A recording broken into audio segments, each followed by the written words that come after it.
Welcome to Geopolitics in Conflict Breaking News. What do we have, Elizabeth? Well, the Chinese hypersonic glider was announced, or I guess announced to the world a couple of weeks ago. Now, Russia has their own.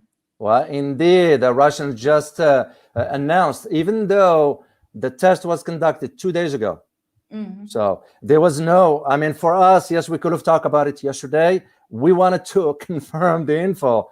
It's because the info that I came across were from Russia directly. And I have to check, double check, and all of us to check to make sure. Well, indeed, it was a test that was conducted 2 days ago. It was successful. It's what we're talking about here. We're talking about what they called the Zircon, or it's referred to as the invincible. And those ones are the Russian guided missile, where it was launched from a frigate called the Admiral Korshkov. It's very, very well known for Russian naval arsenal. So what is the significance? And by the way, just for our viewers to know where this test was conducted, it was conducted near the White, as they call them, the White Sea waters. This is a reference to the southern inland of the Barents Sea, which is located right in northwest. That would be northwest of the coast of Russia. Basically, it was in the Arctic. And why is that important to know? Well, the reason it's important to know because the Arctic, of course, we know the competition that's going on over the Arctic, even though the West does not say much about it. And Russia already claimed some, as a matter of fact, the Russians have their titanium flag posted on the ocean floor in the Arctic. So that is the reason. Second one has to do with the timing. Now, for Russia, this is the second test. They already conducted one in the summer.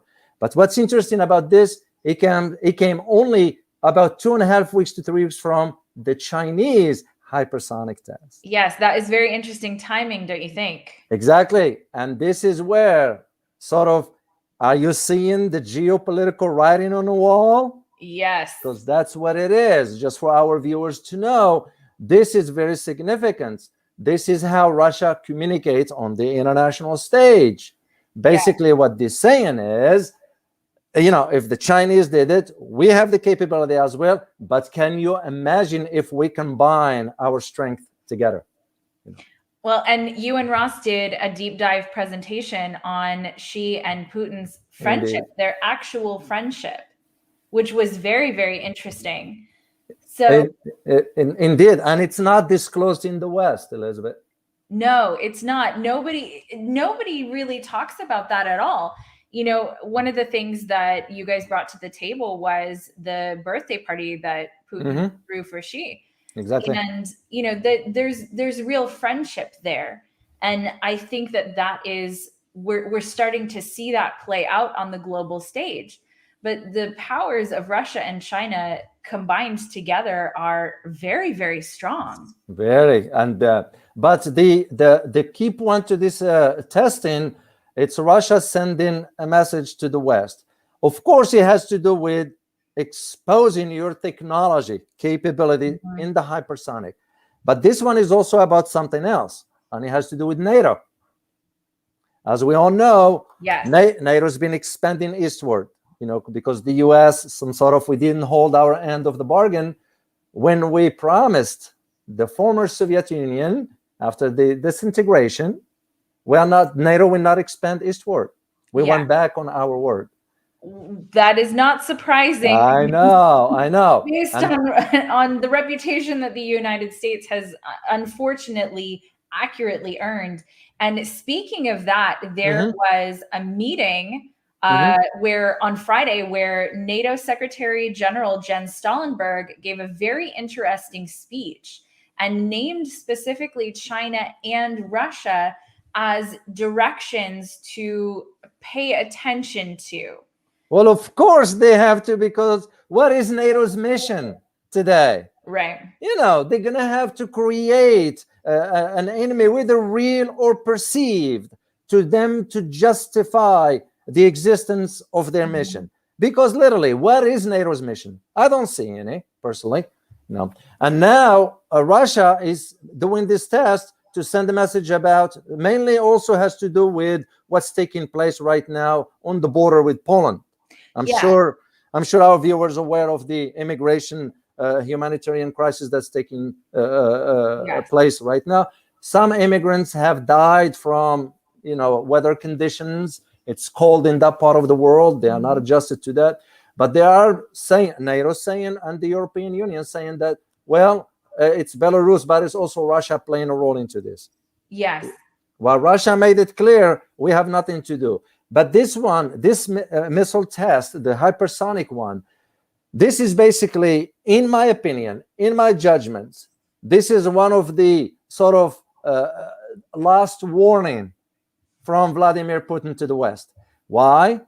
Because the West is getting closer or is not taking Russia's red lines seriously. Yes, seriously. In fact, I have a quote from Putin on that exact same thing. So he said the day before this NATO meeting, Putin himself, he said, we're constantly voicing our concerns about this, talking about red lines, but we understand our partners, how shall I put it mildly, have a very superficial attitude to all our warnings and talk of red lines.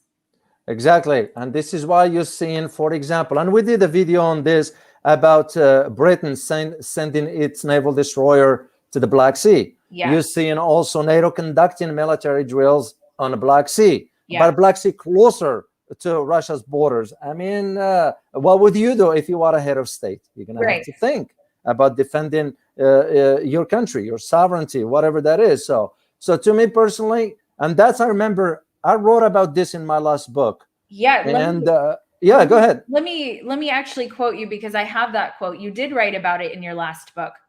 So, given Russia's vast dynamic history, I use historical references to guide my predictions about Russia. Yet no one predicted Russia's annexation of Crimea, nor did anyone predict that Russia would sell an advanced missile system and soon fighter jets to Turkey, one of NATO's earliest members. Nor did anyone predict the possibility of rapprochement between Moscow and Beijing that will inevitably change the global balance of power, mainly in the East. And that's exactly what we're seeing, because I personally saw the trend back then. And now with this missile test, the hypersonic test, Russia is confirming that the global order has indeed changed. Yeah. The seats at the geopolitical table have been rearranged, whether the West, NATO, the US likes it or not. And at the same time, my fear, my big concern is that if NATO doesn't take this seriously and end up crossing the line, we don't know what's going to happen, because there is one thing we need to know, and I'm sure our viewers have an idea about when it comes down to Russia. You want to be careful when you corner the bear, because you don't know how the bear is going to react. Well, and ultimately, do we want to corner anybody? No. And I think you're right. I agree with you. The answer is no. And what I have observed from, part of this speech that Stoltenberg gave, he's accusing Russia of carrying out aggressive actions and interfering with other countries' affairs. And I think that that's a little bit hypocritical, because everyone is interfering in other countries' affairs. And go ahead. No, go ahead, Elizabeth. Good. So everyone is interfering in every other country's affairs to varying degrees. One of the things that's probably people have probably known for a while, but that's become really clear over the last few years is how many other countries meddle in each other's elections. And that's something that even the US has been accused of doing also. Or has been doing. Yes. So let's just say it the way it is. Yes. Has been doing that. Has been doing also. Yeah. You're absolutely correct in your assessments. It's because this idea of the NATO expanding eastward to Russia's borders, that's very problematic for Russia for security reasons, and rightly so. And this is why I believe the test was meant to be in the Arctic, because NATO has moved some assets into the Arctic as part of freedom of navigation, shall we say, but Russia made it clear. And this is what we detailed yesterday in our presentation to our members, because we went into more depth into this, especially for the stuff that is not reported by mainstream media. So the other concern is that Russia is noticing or witnessing the changes that's taking place in Eastern Europe. And this is why I believe the question that we all need to ask is, what is Russia's, for example, true objective concerning its regional neighbors? Because that is a fair question. It is a very good question. So it becomes the idea of, if the objective is to recreate Moscow's Soviet era influence, well, the annexation of Crimea certainly achieved that objective. Yes. But this also supports the argument that Putin intends, by this kind of testing, to counter the West outreach to Russia's neighbors. Well, and so what do you feel overall is Russia's goal here? Do you think it is to commit these acts of aggression, to go out and take over some of these other countries, or do you feel that this is more of a defensive kind of situation? Well, this is more of sort of drawing the line on the sand, shall we say, because Russia wants to put the dots on the letter. Because remember, a couple of years ago, the war between Georgia and the conflicts both in Ukraine and Georgia, because this should serve for us as a reminder that Russia will act militarily. It will act militarily to prevent any further eastward encroachment by the West. And this is what NATO is doing. Because Russia has to make sure, the reason why Russia went over to Crimea is because it has to preserve its buffer zone and prevent any country on Russia's periphery. Because can you imagine this? And let's just say it for the way it is. Can you imagine the West moving its asset, defensive or offensive assets, right on the border of Russia? Right. That feels like a direct provocation in a way.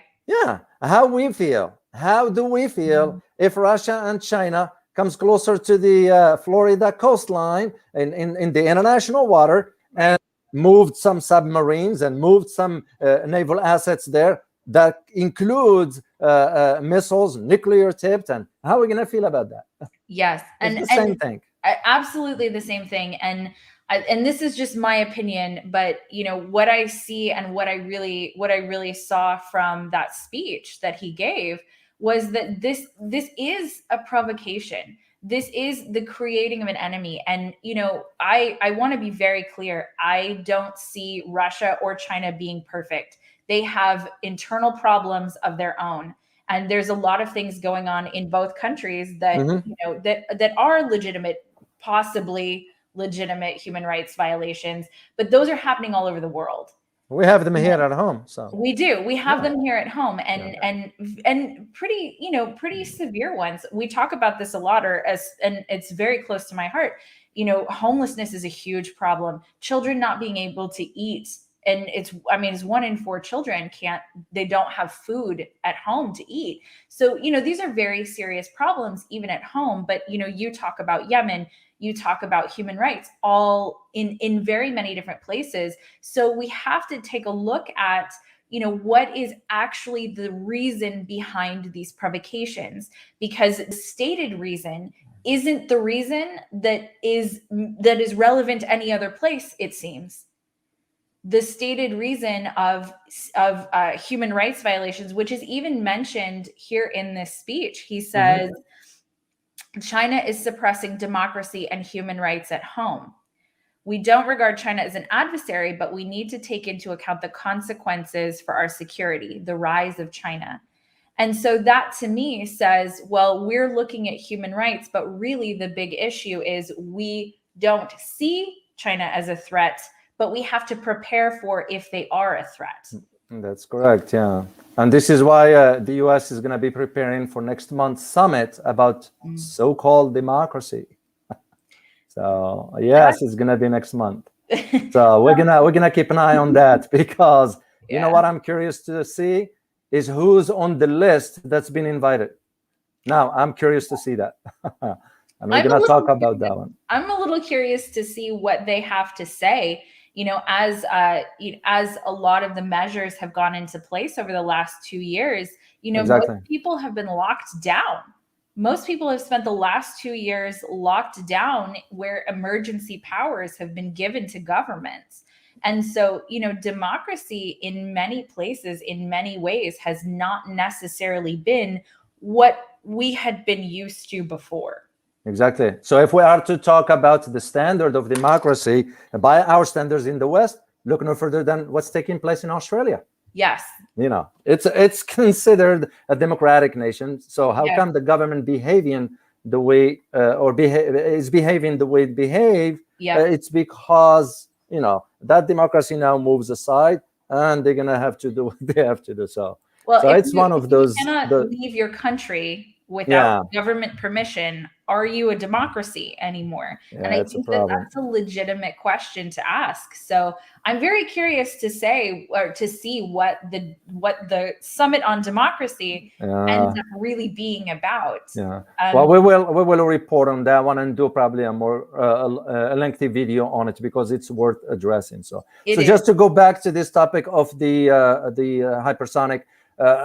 Remember, just for our viewers to know, the United States has some capabilities when it comes down to hypersonic. And there was an article I just saw recently that was released that the Pentagon now is allocating funding for the hypersonic technology. So we all see where this is going. Right. So the need for the creation of tensions in different parts of the world to justify the spending. Secretary of Defense Lloyd Austin now is on his way to the Middle East to assure our allies of the United States' commitment to democracy and protection of its interests. So, well, okay, that all sounds okay or great, whatever. But when you look at the whole foreign policy of the United States, the way it was structured for the last 20, 25 years, you can just see how fragmented that policy is. And when we go back on our commitments, when we go back on our agreements, when we go back on our words, that leaves us with no credibility on the global stage whatsoever. So which country is going to want to trust the Americans anymore? Well, and it's unfortunately going back on the word of going back on our word. It's not us, the people, but going back on the word of the government. That's not even. It doesn't even take very long anymore. They'll say one thing, and then within months we'll do the exact opposite. And it's happened so many times now that the trust globally, it's impossible for anyone to have trust. And this is why there's this saying, I forgot who said it, but if you want to judge a man by his character, if you want to judge a man's character, watch what he does. So it's no different. If you want to judge a government's efficiency, a government ability to govern, a government's trustworthiness and all that, watch what it does. That's basically, it's not applicable in my judgment to how things would be. So, and I think it's interesting when we're talking about, the call between Biden and Xi happened this last week. And it's interesting to watch what happened immediately afterwards. So I watched the press secretary, Jen Psaki. She did questions. She answered questions on, I think it was the 18th. And a lot of reporters asked the question over and over again, if the call went so well, why is the conversation of the boycott of the Olympics still happening? Why was that released the day after this call? And I think it's exactly what you're talking about, where, on one hand, there was this summit, this virtual summit, And on the other hand, immediately afterwards, there was this talk of the boycott of the Olympics. And I think that was an immediate turnaround. And so people didn't, there were news articles about it, and there was some conversation about it, but overall the biggest conversation wasn't about what happened during the call, but was about the action that happened immediately afterwards. And I think that's what you're speaking to, David, that they could talk all day long, but there was an action immediately afterwards. And that's the thing that people are paying attention to right now. They're paying attention to the actual actions instead of just the words, because people are tired of the words. They don't mean anything. Well, that is now the question that is on here in the US is what do people need to do? Because people have heard enough of this nonsense from the government. You look at it, for example, for the inflation, that the government is lying to American people about it. Yes. So, but at the same time, what are they going to do about it? Are they going to just sit around and watch the idiot box for what the media says to them? Or are they going to understand the concept of power lies within the people if they understand how to use it? There are ways in expressing your disinterest or the discomfort or dislike of the government, whatever, by peaceful means, of course, but till people understand, till they understand their role in a system that says the government is for the people, by the people. Till they understand that, otherwise nothing will change. So it's unfortunate. It's very, very unfortunate. David, to speak to your point, I read a statistic, and I'll put this up on my Twitter. By the way, I just got a Twitter. It's Alchemy of E. Let me put it up. Good. I just started tweeting. I've had an account for a while and never looked at it. I guess it was disabled. That's probably what it was. If you didn't use it for a while, I didn't use it. So I got it back, and so now I have it here. And David, it's been so cool. A lot of our viewers have messaged me. Yeah. And told me that how much of a difference this makes in their lives. And it's very touching to me to hear from you guys. Yeah. So please tweet at me at Alchemy of E. And David also has a Twitter at Diwalalu. Yeah. Make sure my last name is complicated. That's why it's on the screen here. But you guys, we love it. We love it when you tweet at us. So please follow us. Please talk to us. We really love it. And right now we have very small followings, so we see every person who messages us. But to speak to that point, I saw a statistic recently that said, CNN, the Anderson Cooper's 360 has on average 200,000 views per show, whereas Joe Rogan, who I am a huge fan of Joe Rogan has 11 million views per episode. Wow. So people are starting to wake up. Yeah. People are starting to realize that they're not being told the truth, that they're being straight up manipulated by mainstream media, and people are starting to wake up. They're starting to realize that this is what we are. Exactly. So instead of watching the Idiot Box, people are watching this show and sharing this show. And others like it, because people really are fed up and people really are standing up.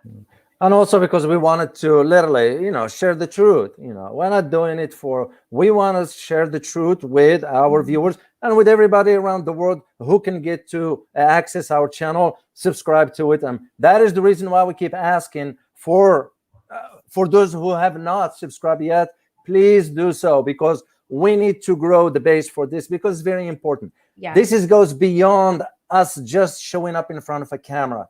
Now you're talking about impacting lives. We're talking about changing lives. We're talking about informing people so they can make the right decision, what that is good for them, for their families, for their businesses, for their financial well-being, for their health, for everything, you name it, by having the right and accurate information. Yes. So absolutely. That's the whole reason for why we're doing what we're doing. So I can understand when you mentioned about the stats for Joe Rogan, because Joe Rogan talks the issues of the common man. He does. Yeah. He does. So. And he speaks the truth. He speaks it plainly. in the ways that sometimes we're, there's a cancel culture is something that gets it's something that everybody knows about. Everybody knows, like, we always have to worry about censorship, to be honest. That's part of the reason we want you guys to follow us in other places, is because we're always concerned about that. And but people understand and really resonate with honesty and with the truth. And people, you guys aren't alone. I know that, we've been to a couple conferences lately, we've met some people in person, and, you might be the only person in your family who is saying, we don't want to go to war with China or Russia. We want peace. You might be the only person in your life that feels that way, And so we also want you to know that you're not alone. There are so many of you. And that is why we're doing what we're doing, and we're gonna keep doing it. Even somebody sent a message that, well, don't you get scared that the government's gonna knock on the door? My answer was, hey, there is one life to be lived. Yeah. Because a life that is not examined is not a life worth living. So absolutely. If you cannot speak your mind, speak the truth, then what am I to do with the knowledge that I've gained over the years, academically speaking? Sit on it for what? Because I remember, if I may share this with you, Elizabeth, and all our viewers, the day that I was receiving my PhD degree, walking on stage, you know what I was thinking? Everybody gets excited about finally. I was, happy that it's over, whatever. But it was one question between the moment my name was called to the time I met the president of the university. And the question was this: am I going to become now part of the problem or part of the solution? That was exactly what was through my mind. You gained the knowledge, then what you gonna do with it if you couldn't share it with people? Here is how. You don't have to follow my opinion or what I say. Here is the arguments. I'm providing you facts. I'm providing you information. You decide what works best for you. Well, and David, you also have boots on the ground experience. I did indeed. And that's one of the advantages I have, Elizabeth, because I combine both the tactical aspects and the theoretical, the academic part of it. So usually you don't come across this a lot. There are few out there that they combine both the military understanding, but also the academic knowledge. And that makes for a powerful argument when you make your argument. So you're talking from experience. This is not some hot air stuff, whatever. No. We're talking about the stuff that I've seen with my own eyes, and I kind of watch the trends over the last 15, 20 years where things are going. I mean, just the last 20 years. I've been watching this since the early 90s when the Soviet Union collapsed. And I kind of been keeping an eye on that from a distance, watching stuff and this is where I see, just to go back to our topic about the hypersonic, this is where I see the writing on the wall, geopolitically speaking. And we all need to be aware and understand where this is going to lead to. And that's what we do when we do these break-ins, to keep our viewers informed.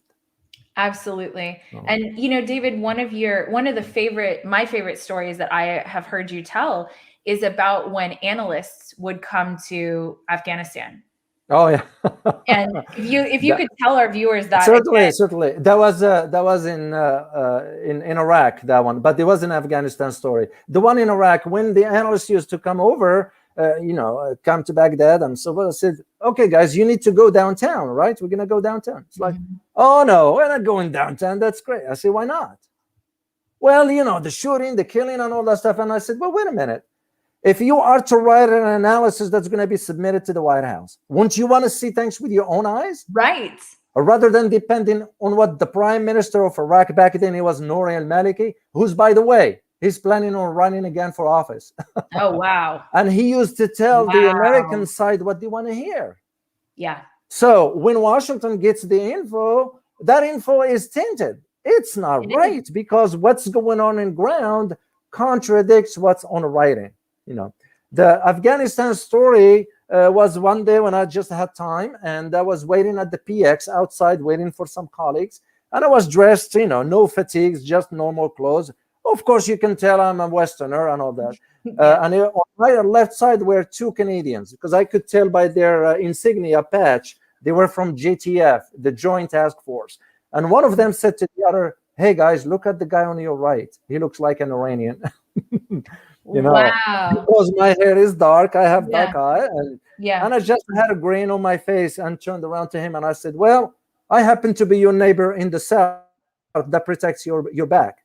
Wow. And he said, "Oops." I said, "Oops. Don't judge a book by its cover." Absolutely. And he felt bad. And that right there gives me an idea. We don't understand about other cultures. We don't understand the history of the parts of the world we go in. We don't understand the traditions. There are certain norms. There are certain, why? Because somebody reads a book and all of a sudden said, "Oh, I know about that country." Right. No, you don't. No, you don't. Absolutely not. And that's this. I'm so glad that you brought that up, because one of the things that happens on this channel is people say that we don't talk enough about the problems that are going on in China, or the problems that are going on in Russia, and that we only highlight the good parts of those countries and not the bad ones. Mm-hmm. But the truth is, there are things that are being done in China and Russia that we do not, that culturally are not appropriate here. But that doesn't necessarily mean that we have the right to go and tell them the way that they're living is wrong, just like they don't have the right to come and tell us the way that we're living is wrong. And that is absolutely not to excuse the bad things that are happening. They are terrible, and they're happening all over the world, and they are all terrible. But there's a peace, there's an acceptance of coming together of different views, of different life experiences, of different cultures, that has to start happening, and not looking at our neighbors in this one world that we have. If you look from space, there are no borders. That's true. Right? If you look around, we're all people. And the divide is cultural, but it's also in our minds. That's correct. We have to, if we're going to survive as a species, we have to start looking at, how do we come together? How do we find that common ground, instead of looking at someone and saying the way that you're living is wrong? You're absolutely correct. We have no right to say that, and neither do they. And looking down on someone because of the way that they're living, that's not okay. And that's what's led us to where we are right now. We have to come together, and we have to understand how powerful we are as a species, as humanity on this planet. And exactly. I think that there is a desire for that. And you guys tell us in the comments if that's something you really stand for, that you really want, is to bring the world together, and not from a naive place, but for a place of, we have to, if we're going to survive. The amount of nuclear weapons that we have alone in the United States could obliterate the entire planet. And so we have to be very careful, and we have to make sure that the ship is going towards peace. Absolutely. And just before we close this here, just to go back to your point about space, even things in space going to change soon. So we are watching that very, very closely, and we will share with our viewers. Well, and that's one of the things, that's one of the reasons that we're talking about space, is because before space becomes a divided place, we need to understand that space affects everybody. The space around the planet affects everybody on this planet. For sure. So, well, anything to add before we close here? Before we ask our viewers, first of all, to subscribe if they have not done so, but also before we ask them to follow us on TikTok, on Twitter, and Instagram. And what about our membership? What do you want to say about that? So we just did a presentation on Xi and Putin's friendship, and what the trajectory is for the relationship between China and Russia. So that was a very, very interesting deep dive in that. And we had a live Q&A yesterday. So if you want to check it out, all of our replays are on the membership site. So if you become a member, you get access to all of our past replays also. And then in 2 weeks, I think, I don't know the exact date, in 2 weeks, we have a presentation that you and Ross are doing on the inevitable death of the US dollar. Oh yes, that will be an interesting one to do. And by the way, I truly enjoyed yesterday the Q&A from our viewer. I really appreciated Donna. I appreciated Boone, Tony. They all sent the Bobo. I mean, they were very, very engaging, and the questions they had, oh my gosh, similar to our viewers on the channel, but it was very, very interesting. It's a platform where we can talk more freely, shall we say? Yes. So you all know what I mean by that, guys. I don't need to beat the dead horse here. So yes, I think everyone here they understand. So there's a line, obviously, of course, and we're always very concerned about it because we value you guys. And we also have a community, a members community, where you guys can talk to each other. And David gets on, I get on. We're trying to get Ross on. In the time, we have a community where you guys can talk to each other also. Exactly. Well, I just want to say one last word before you leave, is that next week we have in a guest, a very interesting guest. I usually don't disclose the names to keep it as a surprise, but someone you truly want to hear what he has to say about what we're going to be talking about. Very, very, very interactive, very intellectual, very down on the ground in understanding the core issues. So we look forward to that interview on Monday. And as always, stay informed. Till next time. Bye-bye.